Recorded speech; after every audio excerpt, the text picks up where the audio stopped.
All right, guys, here we are, 2 Down, 1 Over podcast. I'm Josh Mason. This is Matt Flanagan. And please hit that subscribe button if you're tuning in right now. We have a great episode for you here. We are here with the man, the myth, the legend, the enforcer. The enforcer. Dennis Bonvie. How we doing, Dennis? Good, guys. Good, man. I don't know if I deserve that. I think you deserve more than that. No, I don't know. You know?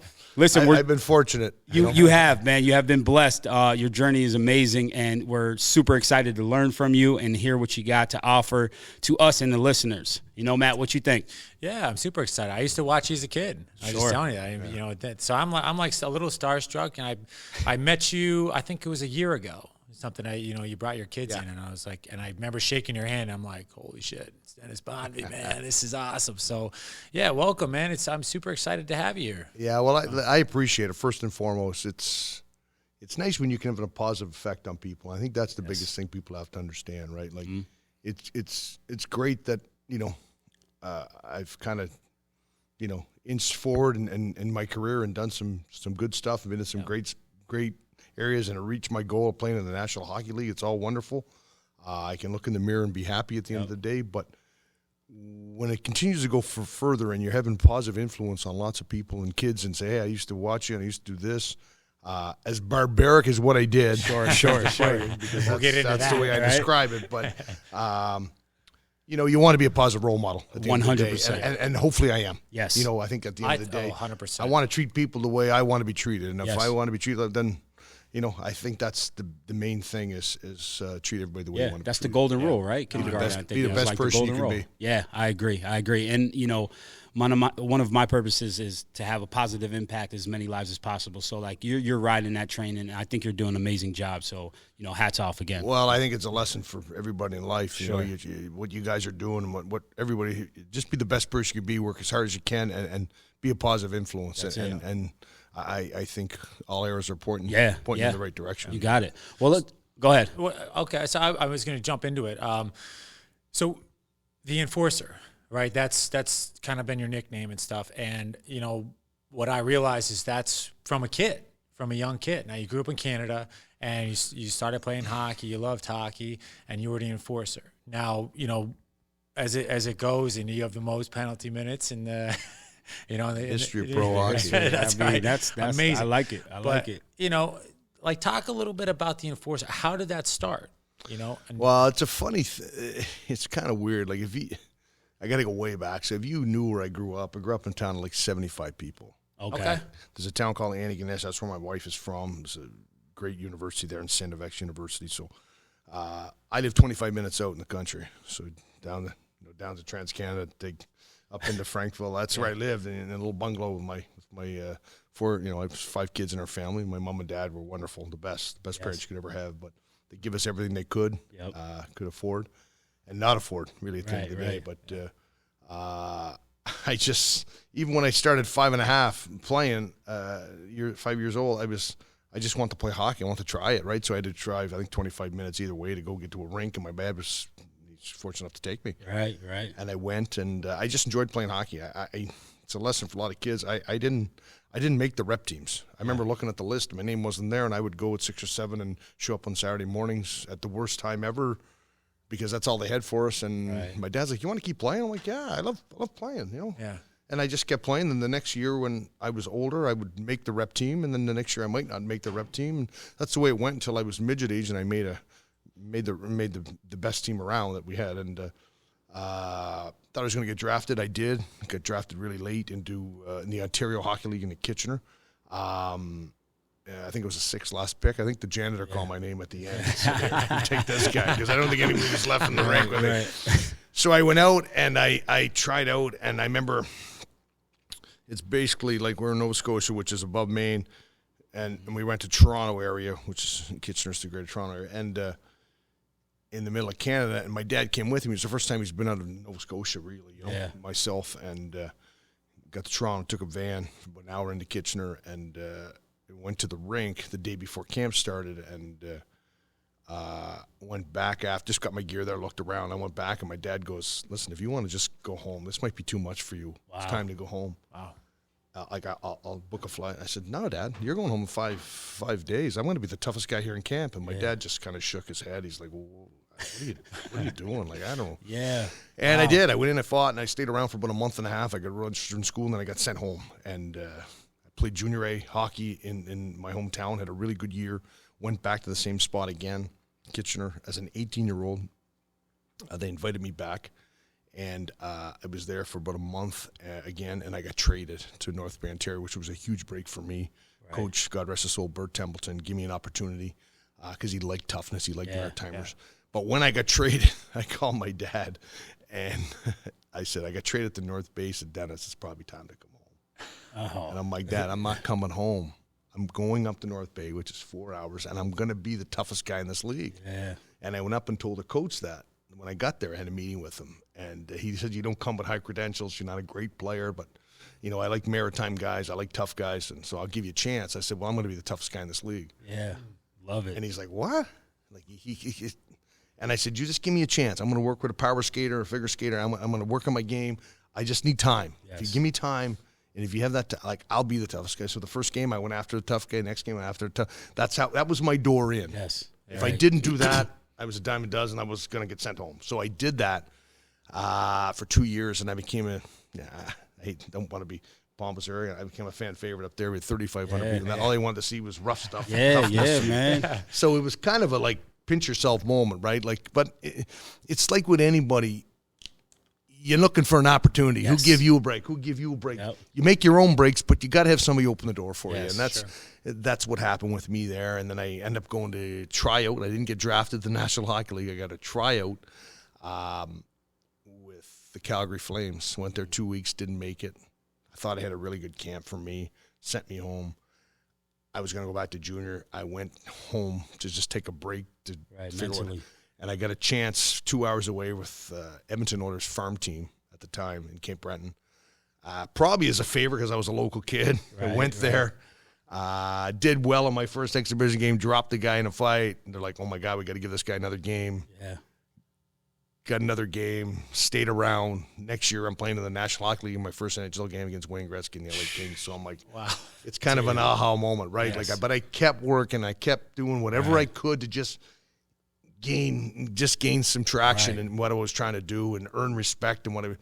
And, there's a lot more to the story, but that's how it kind of just transformed and worked. And so my point is for everybody out there, if you're listening or going to listen, don't tell somebody you can't do it because that's up to you if you want to do it and if you want to keep knocking on doors to get your way through because you will. If you work hard enough, you will. Yep.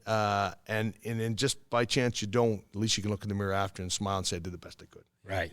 Yeah. What I love most about that, perseverance, right? And here's you have your dad, which, for young men, that's like your biggest role model, right, and mentor in a sense growing up. And he's like, dude, just come home, man. What are you doing? So to hear that's one, and you refuse to hear, no, I'm going here, and I'm going to be the toughest son of a bitch in this league. And you stayed true to that after being cut, and you had to go back to these different leagues and then, get your opportunities. And, you weren't the most skilled, right? You weren't the best player out there on the ice, but you found your niche. You found what you can create and what value you could bring to a team. And that's a huge message to all our young athletes, and I mean even adults listening just in your life, is that sometimes you're not the best, but that doesn't mean you can't succeed, right? Yeah. Keep knocking. There's going to be a door that opens up for you. 100%. And I think that's the biggest thing people have to understand. It's deflative and easy to say, well, I'm not good enough. I can't do it. I'm like, you said you can't do it. Right. Otherwise might think you can't do it, and they might tell you can't do it. But if you believe you can't do it, then probably you can. But if you believe you can, then work on your way of trying to do it. And I think that's the biggest thing. And people at home, like my small town, they're like, what is he doing? He can't play at that level. He can't do that. Yep. I know they said that. I get it, but I'm like, oh, yeah, I can. Yeah. Oh, yeah, I can. I wasn't a great skater. I couldn't turn one way. I'll admit all that stuff. Yeah. I wasn't good. I worked with a figure skater. Yeah. I worked every day before and after practice. They were leaving the rink. When they were coming to the rink, I was on the ice. When they were leaving the rink, my teammates, I was still on the ice. And I'm not looking for a pat in the back. Right. That's just what I wanted to do, and I knew that that's what I had to do to get better. Yeah. If I didn't do that, I was going home. Right. You know, I could go tell you if I would have broken hand my whole first year. I did, but because if I didn't do it, I was getting sent home and I wasn't coming back. Correct. So I'm like, I just had to make the most of my opportunity, whatever it was. Yep. If you're going to give me a little bit, I'm going to take it. Yeah. I'm going to take it, you know? Yeah. And like I said, I'm not looking for a pat in the back. I'm just trying to say to other kids, whatever you're doing, you want to go be a doctor, just because you don't get the best marks doesn't mean you can't be a doctor. Right. If that's what you want to be, then work hard at being it. Make it happen. You know, and if that doesn't happen, at least you can say, man, I did the best I could, but I can take all those traits and goals and move them on to something else that I'm going to do because I'm a hard worker. Yep. And I'm a smart, you know. So I think that's the biggest thing people have to understand. Yeah, I love that. I hear, hearing your story, I hear a lot of passion, like that first and foremost, and how much you believed in yourself. Like people are telling you, like, no, like let's come home, and like Josh said, and you said, no, I can do this, and work ethic. You know, we did a whole podcast where Josh and I just rapped about work ethic and, you know, what it meant to us. And then, you know, down the road, you got some recognition for that. The 7th Man Award, is that right? You got a bunch of those, right? Yeah. For leadership and perseverance. So now hearing this, it's all about perseverance for you. Yeah. All about it. 100%. Talk about those awards a little bit. And I got them at different spots in my career. Sure. I think the best award ever, it's great to say MVP, of course. You're one of the best players, but when you get that most improved player, it means you're trending. That was the one for me. I'm like, I knew I wasn't the best, but when I got most improved, it means I'm doing something, right? I'm better. Moving the needle, I'm better. That's exactly it. And that was the one I was always kind of like, I got to get that. You know, so the way, I guess, you know, it's tremendous, right? Sure. You're kind of a Swiss Army knife of a player, whatever you're doing. But, you know, just sitting here and what you guys are doing, I used to travel like 25 minutes every day, twice a day into a gym in Antigonish. Yeah. I didn't have one. And then my dad made homemade weights with steel, and I used that at home. And I had a heavy bag hanging out. Find a way. That's because I lived a half hour out of town, so I couldn't. So if I wasn't traveling in back and forth from town, which I did all the time, I would just do weights downstairs on my homemade, like, you kind of pinch yourself. Yeah. My dad would get it home from a pulp and paper plant that he worked for. He made them. And he would take them home every day, and then we'd add to the stack of all the weights I had, and then I would be on homemade weights. As crazy as that sounds, and people like to say, you're lying. I'm like, I am not. Yes. You can ask him. Homemade weights and a heavy bag hanging up that he set up, and just thinking that the Rocky, like the way he trained, right? And then especially in was it 3 or 4 with the Russian when they had all the technology but it was simple, right? They're moving rocks. You just got to do it. Sandbags. It's got to do it. It's like kids coming in here. You just got to do it. And anybody that like makes excuses, I hope you're listening to this. Yes. Just like I love hearing stuff like this because you have every reason not to do it. But he was like, no, I'm going to do it. And made it happen. I love it. Big stuff. Well, I don't know, for some reason, and the good Lord upstairs, I'm like, I kind of knew the path I had to follow. I knew what I had to do. And the only way to do it was kind of recreating and meandering down. And there was no straight path. Right. You know? Yep. Sometimes you got to take a couple detours, but you take them. Yeah. But you're going to get there. You'll get there. You know? That's so right. I think that's the biggest thing. But it's just kind of a life lesson for people. I know the chance is minuscule sometimes, but there's a chance. There's a chance, man. That's the thing people got to understand. That's it. If you don't swing, right, you'll never know. Right? You never know. So let's go into the hockey arena. And so you're known as the enforcer. You're fighting. What is your mentality like when you're before a game and you're stepping on the ice? Is it like, are you picking them out? Are you like, all right, this is the one I want, and we're going to make it happen? Yeah. I'm trying to get that feel. It's crazy it is. I probably fought over 400 times. I imagine. We know. And I started most of them. Yes. I'm not going to lie to you. I started most of them because I knew my goal. I knew what I had to do. I knew how to get my foot in the door. Guys that had to fight, but I was always about the temperature of the team. Yes. You know, like, are we ready to play?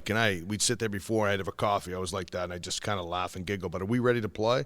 Right. If we're not ready to play, then I'm like, I better do something to get us ready. If we are better, a couple shifts, I'd be like, we had a good start. We're ready to go. So I was kind of like that, right? Like, it was like, I always call it the ebb and flow of the game, right? Like, if we get on the top, when we're there, we got to stay there.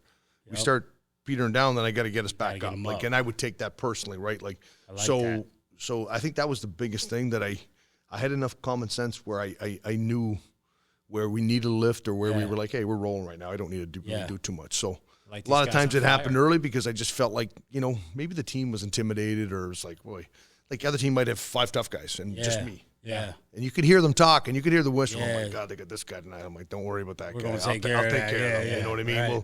We'll get them off their games to make you play. So I think that was the biggest thing, right? You gotta. I like that, man. It's all for the team. Like a team. It's all for the team. You gotta make sure that everybody's comfortable and they're 5 feet around them. Yeah. They just want to play, right? Yeah. And it's the same as off ice. You take kids out, and my wife has been with me. She's my best friend. She's been with me my whole career. So we would always have young kids over for supper and take them out and make sure they feel comfortable, right? Yes. So they come in the morning, I had a great night, right? Had a couple beers, glass of wine, whatever, and nice dinner. And, the veteran took me out. I think that's big stuff when you're playing with a team. Like, you got to make everybody feel like they belong, right? And I think that was the biggest thing. Yeah, I like that. My high school coach used to, like, if we were flat, he would be screaming and he'd get teed up, and we're thinking, what the heck you doing? But we would respond to that, and that's what I hear in your story. Like, we would respond. We're like, yo, we better wake up. Like, what the, we're not. I always say it now. It's just like there's a method to my madness. Yes. I'm like, you might think it's madness, but I go out and start stuff and warm up, and everyone get fired up. And what he's doing, I'm like, just getting you going. And that's a beautiful thing, because I see that nowadays across all sports, where we don't have that player. Right? It's rare now to see that type of player because everyone's worried about themselves, right? Worried about themselves, but not necessarily looking at the team aspect and saying, hey, how do we get this team ready? Right? And like you said, well, coach will get a tee, right? Everybody's energy's up, or you get an and one and someone does something crazy. But you're like, hey, man, this energy of the team, we got to get them up. I'm going to get this one. So let me ask you this. Is it random who you're going out after to fight, or did you have people that you just didn't like? Like, there's always a few I didn't. Right. Like, I just didn't like maybe the way they represent themselves, the way they went about it. Maybe they didn't like the way I did it. I don't know. Sure. But for the most part, I liked everybody. It didn't bother me. He was doing his job. You know what I mean? Whoever it was across there, he's doing the same job I'm trying to do. Yep. So, that's just the kind of the way I went about it. I said, and sometimes I just want to get it over early, right? So it gets didn't really play in my head, but it played with a lot of guys' heads. But I would just like, let's get it over early, then I can play. Right. Because then I'm waiting, and I'm kind of waiting. Is he going to want to fight me? Or that's the worst, right? Just get it over with. You want to get it over with early? So, if that's what it was. And then I get to play. And, then I can decide if I want to do it again or not do it again. I think that was the biggest thing. Now you have the record for most penalty minutes, Most penalty minutes in pro hockey history ever, not the NHL. Just pro hockey. Anybody that yes. played pro hockey. What does that mean to you? Does that mean anything? You don't care? I don't know. I think it's cool. I think it's kind of badass. Yeah, it is. It's a different one. Listen, it's right. It's the safest record going in hockey because nobody. You're not seeing that. Nobody now, right? fights anymore. If anyone gets 100 minutes a year, they'd have to play 50 years. Nobody's doing that, right?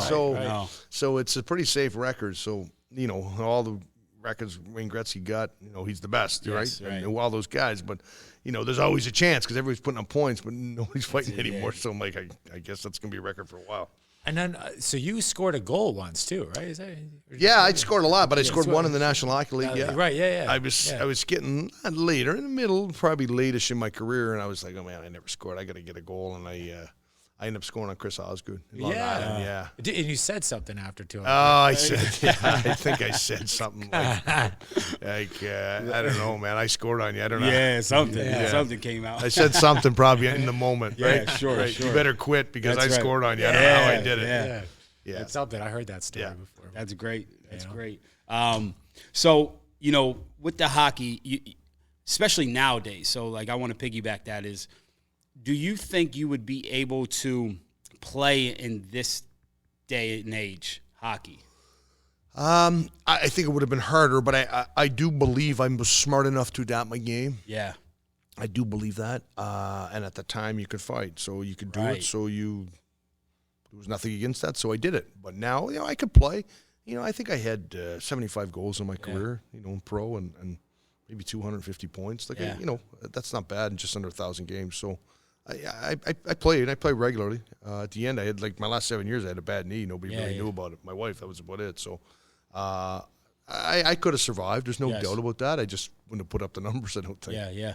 But I look at guys now, and the guys that are playing that maybe aren't great skaters, but they approach it the right way. They're big, they're heavy, they're physical, they're mean. They play the right way. There's a spot for them. Yes, there's a spot. For them. Right. Now, do you think hockey's better without the fighting? That's a tough question. Yeah. Well, only because I know the answer in my head, but Right. I work in the Boston Bruins in the National Hockey League. So is it better without the fighting? Listen, I stage fight more than anybody. That's what I did off the draw. So I think you get rid of that is fine. I totally agree. But I think sometimes the compete is out of the game because there's not a lot of hitting. But if there's a lot of hitting, then what comes off of that is sometimes there's some fisticuffs. There's no doubt about that. So I'd like to see the hitting stay. Right. And that competitiveness and battle for pucks and get on the forecheck and do that type of stuff where you have to be physical because energy level rises there, so things happen off of that. And I think that would be the easiest way to describe it.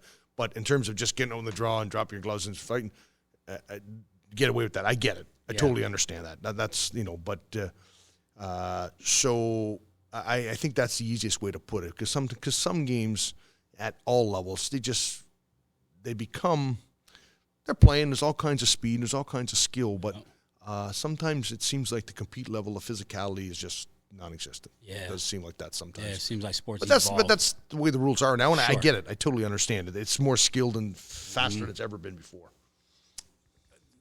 So I actually was just in Boston, and you're working with the Bruins, that scout, right? Yeah, I run the pro side. Yeah, they're doing great, right? We're having a really good year. Seed, is that? First seed. First seed. Okay, excellent. Yeah. So Top dogs. I was talking with my buddy's a big fan, and he's I'm bullish. I think they're going to win it this year. They're going to win the Stanley Cup and everything. But talk about kind of what you do now, and the game has obviously changed for you now because you're in a different role. Yeah. So when I retired in 2008, I got a job with the Toronto Maple Leafs as a scout. Yeah. And then. With a guy that actually I tried out in Calgary. He was a GM at the time, Al Coates, and then we kept in contact throughout our career. And then last couple of years of my career, we kind of really talked quite a bit. And then he got a job in Toronto. I went in with Cliff Fletcher as a GM and Mike Penny, who was my boss. And then I was there 1 year. I went to Chicago for 6, Chicago Blackhawks. Worked there, and then I moved to Boston in 15. We won 3 cups in 6 years in Chicago. I moved to Boston in 15. With the GM Don Sweeney, who I played with in Boston, which I thought was a great opportunity. And it's turned out to be a wonderful opportunity.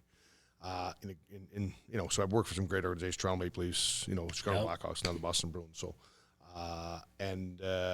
now, since 15, I'm director of pro scouting for the Boston Bruins, and very, very fortunate to have that. I work for a great organization. Obviously our president's Cam Neely, the legendary Cam Neely, and Don Sweeney, who's played over 1,000 games. So.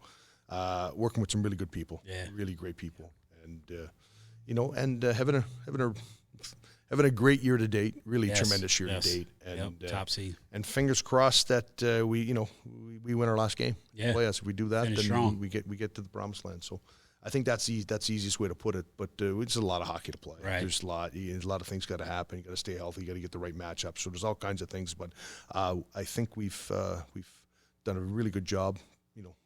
Filling some spots we needed to fill and putting out a top end product. Yeah. So, fingers crossed. Yes, I like it. So talk about the transition. So going from playing in the sport to transition into like normal life, right? Going into working. So there's a lot of athletes out there, especially that get to the college level and then maybe, hey, that's it.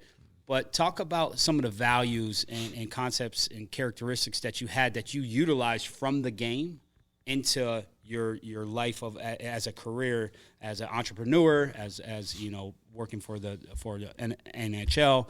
Like, what are some of those common characteristics that traded over? I think the biggest things, I pinch myself a little bit because it's a hard transition when you play, as long as as I had, but as long as people do, and then. You're kind of done cold turkey, right? Right. You're on planes, you're on buses, they're taking you around, they set your schedule, everything's set up, everything's taken care of for the most part. All of a sudden, you're done, and it's like, you figure it out. Yeah, right. That's not an easy thing. I've been fortunate enough, I work for some great teams, I got great opportunities, but I think the biggest thing is you got to mentally get yourself ready for that. Yep. And a lot of guys don't. They don't. When they're done, they're like, somebody's going to take care of me, somebody's going to do this is going to work out. Well, you got to work even harder when you're done. You know, as hard as you work, you got to work even harder to, you know, open another door. You know, you got to, you know, you got an extensive NHL resume, then that's a little bit different. Sure, sometimes there's an opportunity, you know, you get at the top of the list, right? So that wasn't the case. So I had to pound and open up a couple doors. You know, I thought it was going to happen in Pittsburgh for me when I was done, but it didn't. Didn't have an opportunity. So I pounded some doors, and I ended up getting a job with Toronto Maple Leafs for a year. And then I got on with Chicago, which was a huge break for me. Yeah. We won and did well. Like I said, 3 cups in 6 years was good. And then a huge opportunity in Boston. But I think, I guess where I'm trending with that whole thing is networking, right? You got to know a lot of people. And I tried to be that person when I played, right? I you know, you always try to treat people right and you know, and make sure everybody knows who you are and all for the right reasons, not the wrong reasons, right? So I did that. I try to keep a good rapport about myself and know people and keep in contact with them. And those are the doors you got to, you know, continue to knock on to get an opportunity. Yeah. Hard work, you know. Yeah. I think at the end of the day, and once again, I wanted to do this, so I called. Yeah. I didn't just send an email because an email can just get deleted, right? Yeah, I called, right. and if they didn't answer, I call again. And they're like, Dennis, I don't have anything for you, but you're going the right way, and then you need one person to say yes, That's right? it. Yeah. You know, and I think that was the big thing. I got an opportunity in Toronto, and then I did the same. I was let go. It was just kind of a weird situation. Then I went to Chicago, and Mark Bergevin gave me a chance. And then hired me in Chicago. Yep. And Stan Bowman, and I just made the most of it. Right. I love your story, man. And I'm, you know, you kind of answered a lot of this as we've talked, but like, what are you telling young kids? Because I know you've had a young group of kids, the hockey players, kind of follow you and stuff. Like, what are you telling them? Like, what advice would you give them? Well, I don't, obviously not a lot of this, but, you know, in terms of working hard, you know, you just got to tell them if that's your passion, that's what you want to do, then you got to follow it. You know, it's tough to say after the fact, well, I probably could have played junior. I could have chased the stream a little bit, but I just didn't do it, right? Like, if that's what you want to do, then chase it and do it. And, you know, there's lots of life to live after, and there's time to get a job. And if your parents are okay with that, then I would, you know, this is fun times, right? You're working hard. You're learning some, you know, street sense values that, you know, working hard and what you have to do to kind of edge yourself ahead and get an opportunity when, you know, because you deserve to get an opportunity, right? And working hard towards it. So I think those are values that you can't really kind of learn, you know, you know. But you know, if you want to go, you know, the next level in terms of education, then do that. But if there's a little bit of a gap here, I tell it to my son right now.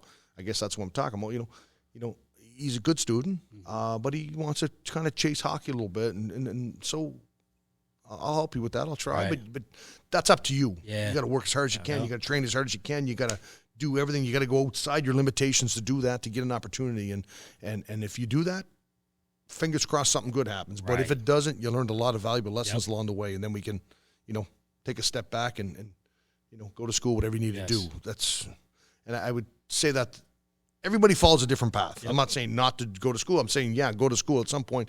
If you want to go right away, that's fine. But it's not for everybody right away, and it's maybe 2 years later he goes to school, or the next person, right? So, but I think following your dreams is a big one. I do agree. because it's hard to do it after the fact. It's just a window, right? You got a window of opportunity to kind of that's chase the time. And listen, I've heard lots of stories and guys with success stories and all that stuff, and they just wish they'd went to East Coast League to play, or they just wish they'd have tried to you know, hone their craft somewhere else, right? But they didn't do that, and that's their biggest regret. And so I'm like, you know what? I'm going to play as long as I can. Right. You know, in the middle of my career, I had a little lull where I'm like, am I going to keep playing? But I'm like, I'm going to play as long as I can because I'm going to make them push me out. Yes. You know, I think that was the biggest thing. I like it. Yeah. So talk about, now you became like an entrepreneur straight out. Yeah, I got in with some doctors when I was done, and they used my name. That's all it was, right? And I was green. I didn't really know. I guess that goes for the whole group, right? Like, it's when you do something and you get involved in stuff like that, you got to get somebody that knows that business, right? It's like anything, right? And I think that was the biggest thing, you know. And there's a lot of other factors that go involved with that. But any lessons you learned from that? Yeah, there's always valuable lessons that you got to take out of it, and I think before you make that rash decision, you got to do all the prep work to get there to say, is this exactly what I want to do? What is the percentage of this being successful?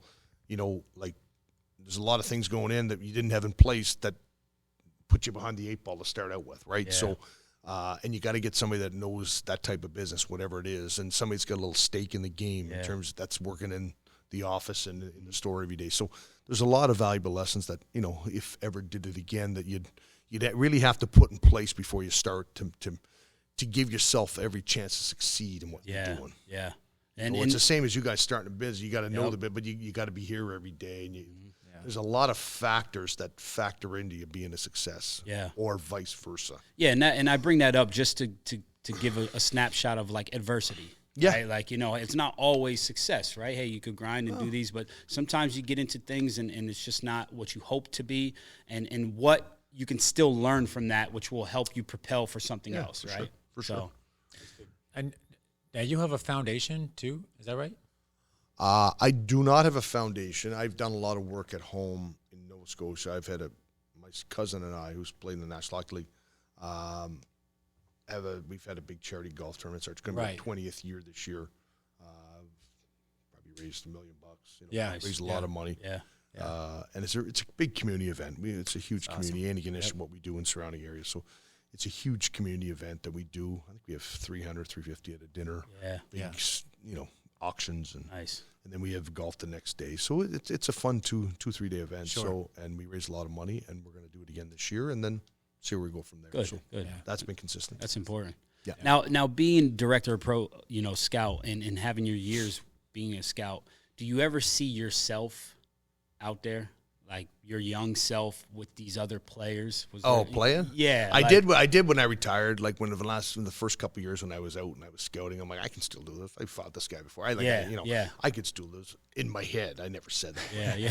But after, I'm like, I can't do this. My knee's bad. I'm getting old. No, I mean like seeing yourself in these players, like coming up, like your type of story, your type of background. I do sometimes, and that's a good point. You gotta, and that's like I say common sense with scouting a lot of times. You gotta kind of sense and know what that kid's going through, right? Like he was good a couple years ago. He just seems like he's lost traction with his organization. Maybe some kids have stepped by him. And when that happens, you get a little bit depressed. You're not playing the same way. Like there's all types of different factors that factor into this a lot of times, and it's a gut feeling sometimes to say, I've seen this guy be good last year, so something's off. Like what's off? Can we bring him into our organization? Pump him up and get him going, and kind of refurbish him a little bit. I believe we can. Yeah. You know what I mean? So you do your background, you do your network work, and make sure that you're checking in with people that know him to see if that's true. It's there. Yeah. So there's all different factors, right? So and you try to put that into scouting when you're watching players. Definitely. Yeah. I like that. Where's the youth hockey in our area? So Northeast PA, right? Where do you see it? Where would you like to see it? My son is, I've coached all the way up for the most, not the last couple of years. And I've coached all these kids. So, I would have hoped it was further along by now, especially with the Penguins. The Scranton Knights, they do their own somewhat separate entity, their own separate program, and they've done a good job. Big junior program, kind of an academy type thing. But I would have hoped that the junior Penguins here would be a little further along. But it's still a good program. Yeah. Kids are coming, but sometimes hockey's expensive too, right? It's an expensive sport, so it's hard to get kids sometimes because it costs a lot of money, right? Like you gotta get them. I always say you gotta get them here, give them a discounted rate of some sort, get them involved, let them catch the bug, and then it goes from there, right? Yeah. Like, so I think that's the big thing. But my son's 18 now, so I'm on the backside of it. In terms of that. Good stuff. Yeah. All right, so Dennis, we like to end this with a couple questions. So Matt's going to kick us off with the my favorite question. I'm assuming you like pizza. I hope you like pizza. Oh, good. That's a big smile. All right, that makes me feel good. So Northeast PA, we're known for pizza. Is there a favorite pizza spot that you have for you and your family? Favorite pizza spot? Probably Angelo's sweet sauce. Okay, Angelo's, all right. man. They're That's a fan favorite. Yep, fan favorite. They're going up the charts right now. I like it. I like the Grandma's Pizza at King's. Okay. Nice. In Mountaintop, Yeah. right? Really good, yeah. Yep. Really good. Okay. All right, that was a first. Yeah, King's. I haven't heard that one before. It's really good. It's exceptional. And I go to lots. I don't want to forget. Yeah, I know. You're There's all kinds of networking. spots. Like, no hurt feelings, right? Like, no but feelings. those are just I know my kids like them, so my wife likes them, so Yes. blame it on them. Yeah. How about That's that? it. But, It's simple. You know, It's simple. All right, so if you are writing a book, what's the title of that book?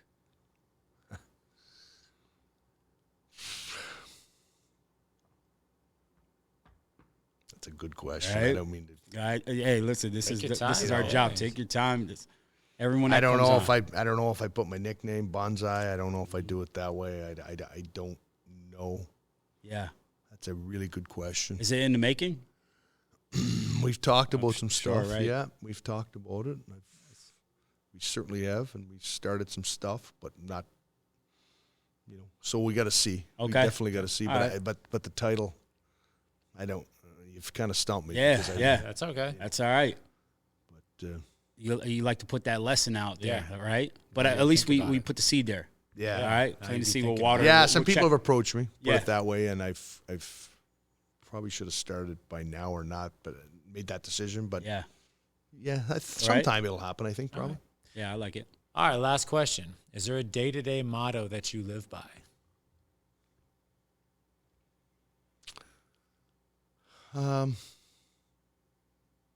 It's not really a motto I live by. I think hard work is a big thing. Yeah. I think there's certain things that are big. I think being a really good person is a good thing. Yep. Yeah.